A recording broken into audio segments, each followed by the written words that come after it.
Hey everybody, Tim Ulbrich here, and thank you for listening to the YFP podcast, where each week we strive to inspire and encourage you on your path towards achieving financial freedom. This week, Tim Baker and I wrap up our two-part series on 10 common Social Security mistakes to avoid. Now, whether you're a new practitioner where Social Security is far off in the distance, perhaps in the middle of your career listening, or approaching that timeline towards retirement, I recognize that many listeners may not be aware of what the team at YFP Planning does in working one-on-one with more than 280 households in 40 plus states. YFP Planning offers fee-only high-touch financial planning that is customized to pharmacy professionals at all stages of their career. If you're interested in learning more about how working one-on-one with a certified financial planner may help you achieve your financial goals, you can book a free discovery call at yfpplanning.com. Whether or not YFP Planning's financial planning services are a good fit for you, know that we appreciate your support of this podcast and our mission to help pharmacists achieve financial freedom. Okay, let's jump into my interview with Tim Baker, where we complete our 10 common Social Security mistakes to avoid. Tim, welcome back. Good to be here, Tim. How's it going? It is going well. I'm looking forward to part 2 of our series on 10 common Social Security mistakes to avoid. If you missed last week's episode 294, make sure to check it out. Link in the show notes below, where we covered the first 5 common Social Security mistakes. Tim, we talked through not checking your earnings record and making sure you've got a good view on what's going on in the SSA.gov profile and some of the tools in there. We talked about not knowing some of the specifics of the benefits that are available with spousal benefits and disability benefits. We also talked about how benefits are calculated, and then some of the strategies around potentially the timing of claiming Social Security. So a lot of information in that episode. Make sure to check it out. Tim, let's jump right into number 6 on our list of 10 common mistakes, which is the cost of living adjustment. We talked briefly about this last time, but it really needs the attention that it deserves. So tell us more about the Social Security COLA and how that works. Yeah, so every year, the government looks at the consumer price index for urban wage earners and clerical workers, and they do this, I think this is in the fourth quarter, and then they announce based on the CPI-W, they announce what the change in payments would be for Social Security or other government benefits. Mm-hmm. And this year was, most years it's very incremental, right? Because inflation hasn't been what it was, year over year from, 2021, 22, what we've seen. But last year they announced, and then put into practice that the benefit would increase by 8.7%, which is huge, Tim, if you think about it, because, if we take a step back and we talk about one of the major pieces of the retirement paycheck, obviously, is Social Security, which is what we're talking about. But the other major piece is the investment portfolio. So one of the reasons why we put our money into the markets and we hopefully take aggressive but intelligent risk is because, unfortunately, we can't stuff the mattress full of cash and then hope that in 30 years when we go to retire, that's going to be enough to sustain us. So the reason that we invest and we earn dividends and we earn capital appreciation on our investments is to outpace really 2 things. It's the tax monster and the inflation monster. And that's why we do this. So one of the beautiful things about Social Security is that it is inflation protected. So, your payments, going into from December to January, got almost a 9% bump, month over month, which is huge. And, what we have said is that they don't even sell annuities on the market right now, as I'm aware, that has a cost of living adjustment rider, which means that when I'm talking about annuity, all an annuity is your own Social Security benefit that you're creating yourself. So it's where you say, hey, I have $100,000. I'm going to give this to the insurance company, and then they're going to pay me for life or for a term certain, X amount of dollars per month for that lump sum of cash. So I can't even go out into the market and say, hey, you see what Social Security is doing? Where they're giving me that 9%, or, hopefully it's not that big. We don't have inflation starting to temper down, but it could be 5% next year. It could be, it could be 7% the following year. You can't even get that on the marketplace. So Wade Pfau, who is a professor at the American College, he's written a lot of books on retirement. He's basically saying that Social Security is, really the cheapest annuity money can buy, even the whole deferment process. So You can't even get that on the market. Now, what you can get, Tim, is, you can get a rider that says, hey, it'll go up 3% every year or 2% every year. And that's typically the component that drives the price of the annuity, Yeah. because, 2 or 3% could keep pace with inflation. But this year, you're like, hey, you're down 6% if you have a 3% rider based on the difference. So really what we're doing with Social Security and it being protected by inflation is we're protecting your buying power. We know that the price of gas, the price of eggs, the price of other groceries, housing, utilities, everything has gone up. And for a retiree on a fixed income, that can be super stressful. But at least if a good portion of your retirement paycheck is protected by this inflation protection, it's a little bit of a feather in the cap. So Social Security payments, just to clarify, they're adjusted every year based on inflation, based on that CPI index. And by law, this is another important thing. By law, an individual's benefit can't decline, even in deflationary times. So that's one thing that, your benefit could stay the same. Usually it goes up every year, but when we've had a year like this, where there's been a lot of inflation, you see that matched in, the benefit increasing by 8.7% this year. So I think that this is one of the things that is often overlooked. And, when we're buying policies or doing things, like cost of living always comes up, and it's one of the more expensive things because it's just an unknown. We just don't know where it's going. So the fact that the government has our back in this regard, and again, a lot of people, we pay for Social Security, like that comes out of your check every time. So, this is just allowing us, or the government allowing us, to kind of get those payments for life. So they're doing what they need to do on the back end to make sure that that is sustained. But, to me, this is an important piece, that it is inflation protected. And again, being on a fixed income, there's risk there that if you're not, you're just being priced out, and, your standard of living is affected without it. Yeah, Tim, new news to me. That's really neat. I wasn't aware of the, essentially the floor, right? That they're in a deflationary time period, that, the benefit can't go the other way, which makes sense, right? That while some people are using Social Security benefit, obviously, for goods and services that are going up with inflation, or in a deflationary period, those costs would go down. There are other things that are fixed, right? That aren't going to go the other way. So that would make it difficult for planning. Tim, I was feeling good about my high yield savings account with Ally at what, 3.4, 3.5. 3.4% Till I saw now. 8.7, and I was like, oh man, still losing, right? Against inflation. So and you know what? Every little bit helps. Again, most banks, they kind of just collect that money on the float. So I like seeing those payments roll in, even though I know that it's a jungle out there with inflation. I'm glad you mentioned, the tax monster and the inflation monster. Obviously, we just talked about the inflation monster and addressing that with COLA. But our number 7 common Social Security mistake really gets to the tax piece. And I think, as we've talked about many times on the show, tax, like inflation, is often an overlooked part of the financial plan. So, Tim, when it comes to this number 7 mistake, not planning for taxes on Social Security benefits, another example of the integration of tax planning with the financial plan. So how are Social Security benefits taxed, and how could this impact potentially someone's decision to whether or not they're going to earn additional income as well? Yeah. So to your point, shout out to, our tax team at YFP Tax, Sean Richards and Paul and Ariel. I think this is another indication, or another example of having a professional look at this and help, decide on this is important. So one of the things that people don't know is that up to 85% of your Social Security benefit could be taxed at the federal level if you earn substantial outside income, such as, wage or dividends. And really the benefit, Tim, the percentage of your benefit that's subject to income taxes really depends on what's called your combined income.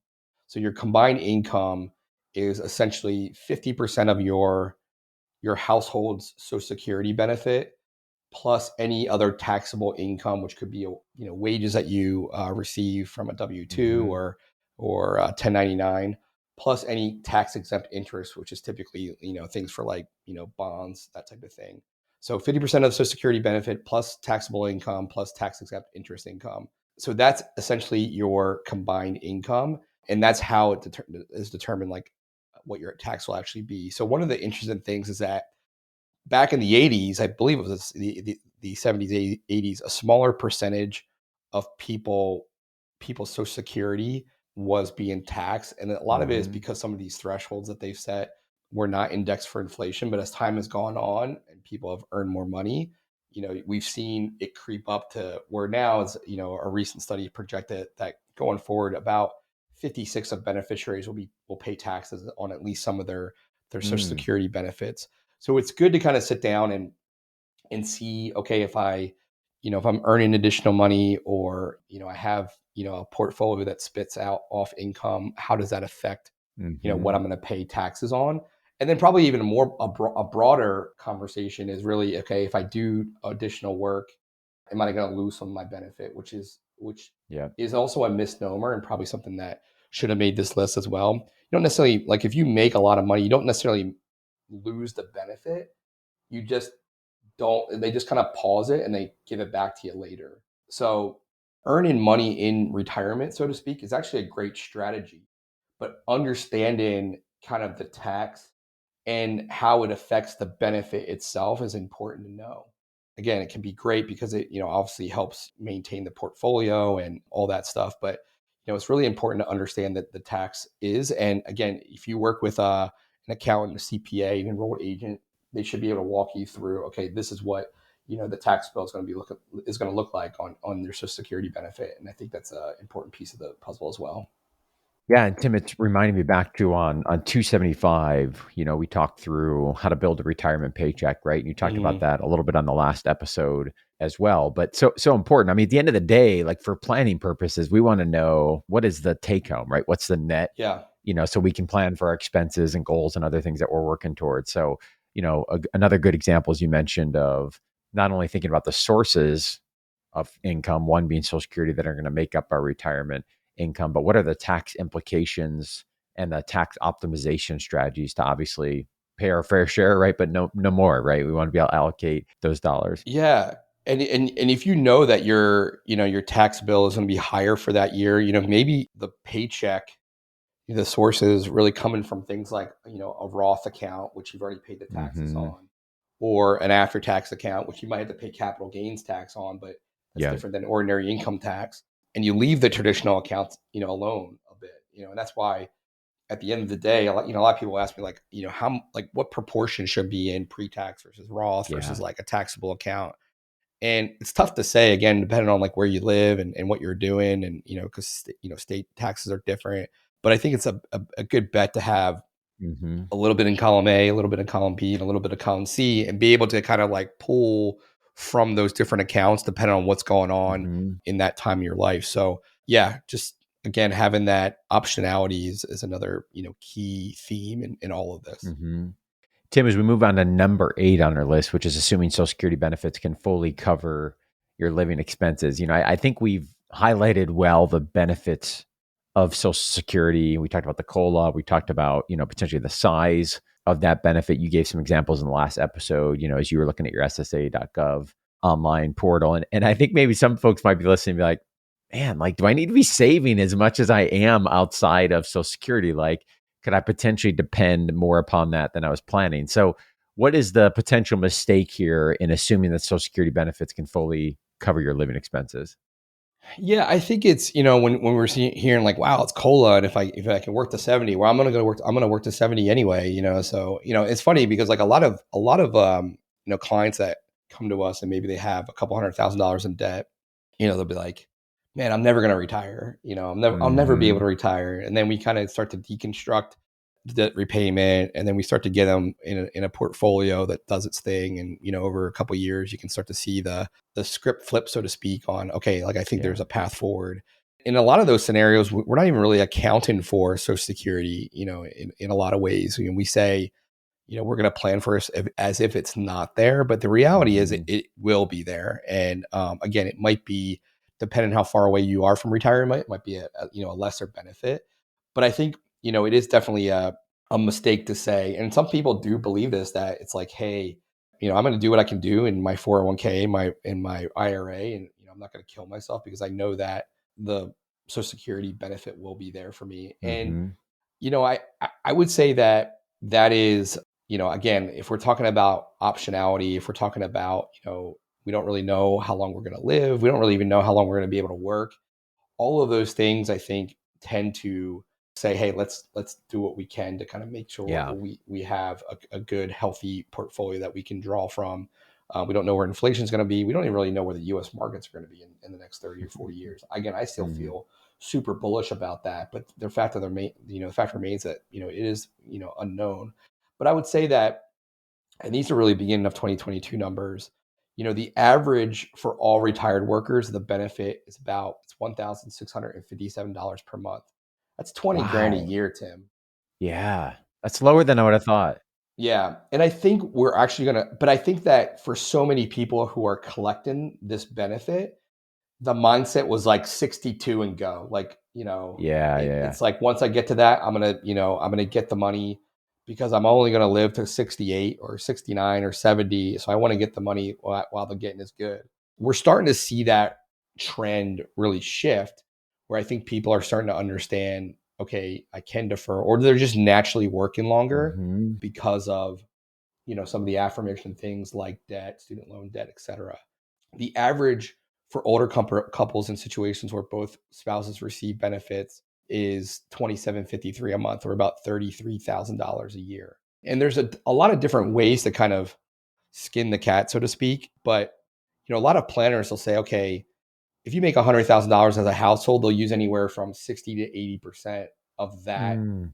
of Mhm. those dollars, and to say, hey, you need $60 to $80,000 to live, because they discount it. And a lot of the discount is based on really the fact that, like, while you're in retirement, you might be saving 10, 20, Right. 30% or more. And then the also idea, although it's not necessarily true in early retirement, because you're typically a kid in the candy store, we're like, wow, I need to go do all the things I deferred while I was working. So travel and that type of thing. So there is a little bit of a smile, so to speak, of spending, where it starts higher and then it starts to come down as you age. And then as you age, medical Mm. expenses get larger, so it kind of increases. Yeah, that makes sense. But when you compare that, again, 100,000, most of the clients that we're working with are making a way above that as a household. So 100,000, and 33% of that is covered. It's not a Mhm. huge portion of that paycheck, and it's even going to be smaller the further you climb up kind of the pay ladder. Mhm. So this is to say, and we're kind of talking out of both sides of our mouths, how great of a benefit it is, but it's also to say that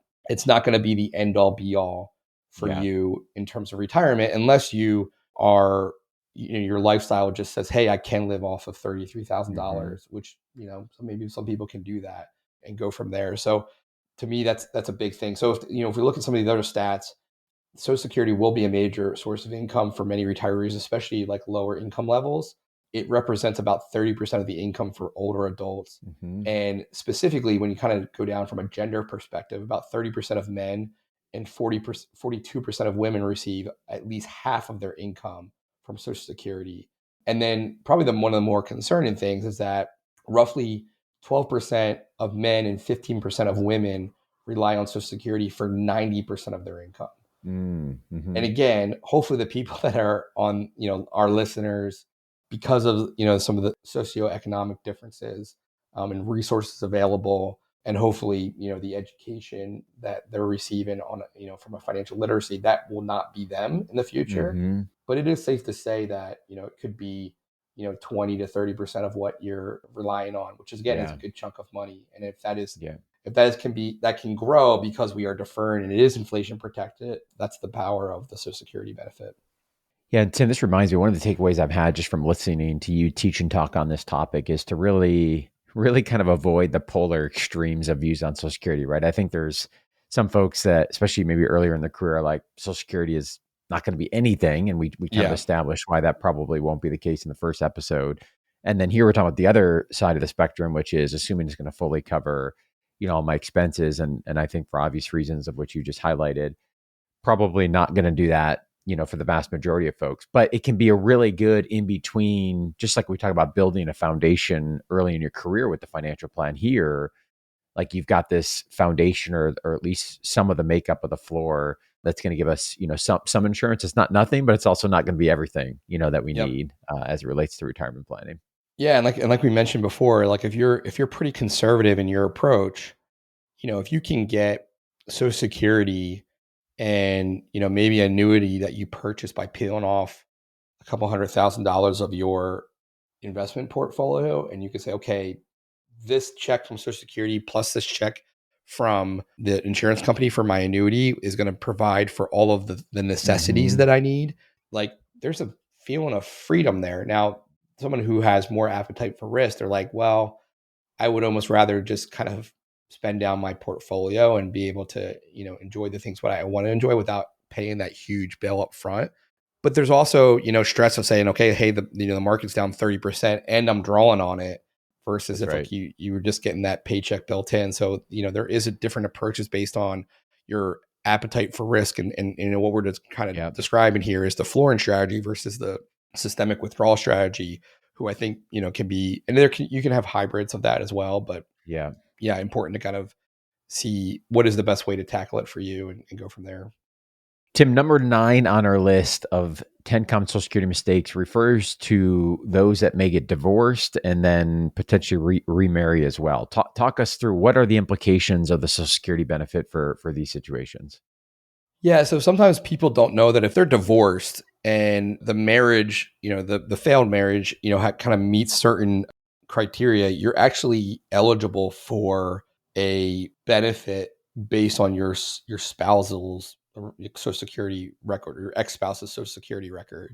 So essentially the rules for this is that you have to be divorced. The marriage has had to last at least 10 years. You are age 62 or older. You're still unmarried. And then your ex-spouse is eligible to receive a Social Security retirement benefit or disability benefits. And your benefit, so if you're a worker, your benefit from your own work is less than what you would receive under your ex's earnings record. Yep. And the other interesting thing, which kind of makes sense because they're, as a divorcee, you're not like, you shouldn't be all up in like your ex-spouse's like business and when they're going to retire and claim, but they don't need to be claiming the benefit. Whereas if I'm married and my spouse can't claim on my benefit unless I've claimed the benefit. So those are really the rules. So like, again, you might be where if you've been married for, 9 years and you're looking at divorce, it might be best to kind of get to that 10-year mark, so stay married longer to activate that benefit. Or even just in your, as you move on and have other relationships, whether, you want to, actually marry or not. So, because once you marry, then that comes off, and then you're kind of tied to your new spouse's, benefit and that type of thing. So it is one of those things that, obviously, Tim, divorce can be a very emotional thing. And we would never advocate for someone to be in a situation that is unsafe or it doesn't, make sense for them. But if it's kind of a more of an amicable thing, it is something that you should definitely use and understand, in terms of strategy. The interesting thing, Tim, and I was listening to a lecture on this. If you're married and divorced multiple times, I mean, you could have a stable of ex-spouses that could be claiming on your benefit. And that's kind of where maybe some of the inefficiencies, if I have 3 or 4 ex-spouses and they're claiming off of like, one worker's benefit that's been paid into, and then there could be children involved with that, the bill could pile up, so to speak, for Social Security. And I wonder, this is just me speculating out loud. I wonder if this is one of the things they potentially tighten up in terms of like what this looks like in the future. So we know that obviously divorce is a reality for a lot of Americans. And obviously this is a benefit that, should be there. But I wonder if this is one of the things that they look at in the future. For the record, Shay, nothing to worry about. Tim mentioned 3 ex-spouses, just an example in case she's listening. Yeah, exactly right. This is the test, right? Is Shay listening to the podcast or not? We're going to find out. She says she does. She said she does, but I probably need to like quiz her or, drop some. Well, this is deep into part 2 of a series. So like, I know. For her, she's probably sleeping or fell asleep listening to me talk about this stuff. All right. Number 10 on our list is looking through the wrong lens. Tim, this is a new concept for me as it relates to Social Security and looking at it as an investment framework or an insurance framework. Just describe the difference. Tell us more here. Yeah. So I think so many people, when they approach the decision on when to claim, they look at it from the vantage point of like, okay, if I've put money into the system over the last 30 or 40 years as I've worked, I want to get as much money back and more. So a lot of advisors would use what's called a break-even analysis. And basically they would say, okay, if you claim at 62, here's your reduced benefit. But if you were to wait to claim at 70, there's 8 years where you're not claiming it. Yep. And it's at an increased benefit. So where do those kind of cross? And for a lot of people, it's, usually between age 80 and 84. So if you're like, oh, well, my Uncle Donald or my Aunt Ginny or whatever died at, 78, then I'm like, I'm definitely taking it early. So, and many retirees, they live a lot longer than they think they will. So the average person at 65, they're going to live, once they get to 65, there's a really good chance they're going to live to 85 and beyond. Yeah, life expectancy increases once you get to a certain age. Yep. So I feel like too many people think of it as an investment that only pays off if they live a long time, and they worry too much about what happens if they don't live as long as they expect. The thought is that this framework gets the focus. This framework focuses on the wrong issue, and dying young instead of living a long, kind of retirement with a good kind of standard to live in. The opposite one, where I think the decision really should reside, is in the insurance framework. So why do we buy insurance? We buy insurance because we want to mitigate risk. And typically, the longer that you defer, and again, this is not advice because everyone's situation is different, but typically, the longer you defer, the more you kind of scratch the itch of mitigating some of these risks related to retirement. So one being longevity risk. So longevity risk is that you live too long where you're going to basically outlast your money. So deferring Social Security and looking through for that framework, you get a larger stream of lifetime income. Long-term care risk. So one of the things that I talked about with Smile is that you could get to a point where you need to use nursing homes or that type of thing. So because you deferred Social Security, you have more resources, i.e. in your portfolio later in life to kind of cover that. Inflation risk, again, we've talked about this, in a larger percent of your income is protected against inflation. That's a beautiful thing. Things like frailty risk, which is as you get older and cognitively, you might not be as sharp as you were. This really simplifies the decision making because, again, a bigger portion of your income is, covered and it's inflation protected. Even things like elder financial risks, streams of income they're less at risk to kind of be stolen and taken advantage of versus like, a couple $1 million in an account. Excess withdrawal risk. So this is where, you're locking in larger income stream in Social Security. So eliminating risk of generating income from the portfolio assets. Again, market risk, it eliminates volatility and returns. And then early loss of spouse risk, where you're deferring, again, a larger benefit. Even if I'm in poor health and I defer my benefit, when I were to pass away, even if it's, sooner, it might be larger than what Shay would do. So at the end of the day, you kind of look at it from the standpoint of, okay, if I have a short retire, so if I look at this from the strategy of claiming early versus claiming later, and I look at my retirement time horizon, whether it's a short time horizon or a long time horizon, the only way that it works out to claim early is that if I claim early, it's worked out. I get a lesser benefit, but I die early, so it worked out. If I claim early and my time horizon is actually longer, I've permanently reduced my lifestyle because the benefit just isn't as good. If I claim late and I have a short retirement, it's minimal harm done because at the end of the day, again, a spouse could still use that. And, at the end of the day, it's not necessarily there. It's there to kind of provide a baseline, for your needs. And then if you claim late and you have a longer time horizon, you've permanently increased the lifestyle. And again, that's where I think that most people will fall, is that they're going to live longer than they think. And at the end of the day, they've permanently increased their lifestyle because of the deferral credits that they're going to get 8% a year. Think about it as that 8% a year raise that you get for every a year that you defer. So to me, that's the crux of the issue. It really should be less about kind of a break-even analysis and more about what is the impact that a decision like this can have permanently on my lifestyle, and what is it that we're really trying to tackle. I would argue that the Social Security should be more, again, looking through from an insurance, mitigating risk, and then the portfolio is where you're really trying to maximize vacation and grandkids and things like that. So everyone's going to be different, but to me, and I think people are starting to come around on this as they really look at this and they see hey, we're just living longer, inflation protected, all those things that we talked about in these segments. But it is a really important decision if we haven't got that point across, that you want to make sure that you're looking at this from an analytical approach, and then overlaying that again with what your Yeah. goals are in retirement. Yeah, and I think what you're highlighting here, which is really interesting, something I hadn't considered before, is this is a framework, a mindset in terms of, are you thinking about this more from the investment strategy, more from the insurance, and kind of bringing us full circle.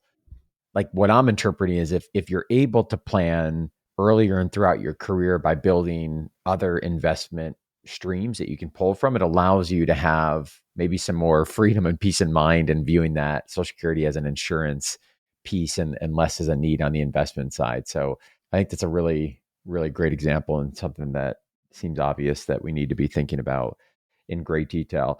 Tim, this has been great. 10 common Social Security mistakes to avoid. We're going to continue to build out more information on this topic. I hope, as we've highlighted, so much to consider around Social Security as a part of the financial plan. We've just scratched the surface really here in these 2 episodes. We also did an introductory episode on Social Security back on 242. We'll link to that in the show notes, but much more to come. And we're going to tap into Tim's expertise and the expertise of the planning team at YFP Planning to really bring us some more content in this area. So Tim, as always, appreciate your time, and looking forward to more coming on this topic. Yeah, it was fun, Tim. Thanks. As we conclude this week's podcast, an important reminder that the content on this show is provided to you for informational purposes only, and is not intended to provide and should not be relied on for investment or any other advice. Information in the podcast and corresponding material should not be construed as a solicitation or offer to buy or sell any investment or related financial products. We urge listeners to consult with a financial advisor with respect to any investment. Furthermore, the information contained in our archived newsletters, blog posts, and podcasts is not updated and may not be accurate at the time you listen to it on the podcast. Opinions and analyses expressed herein are solely those of your financial pharmacist unless otherwise noted, and constitute judgments as of the dates published. Such information may contain forward-looking statements which are not intended to be guarantees of future events. Actual results could differ materially from those anticipated in the statements. For more information, please visit yourfinancialpharmacist.com/disclaimer. Thank you again for your support of the Your Financial Pharmacist podcast. Have a great rest of your week.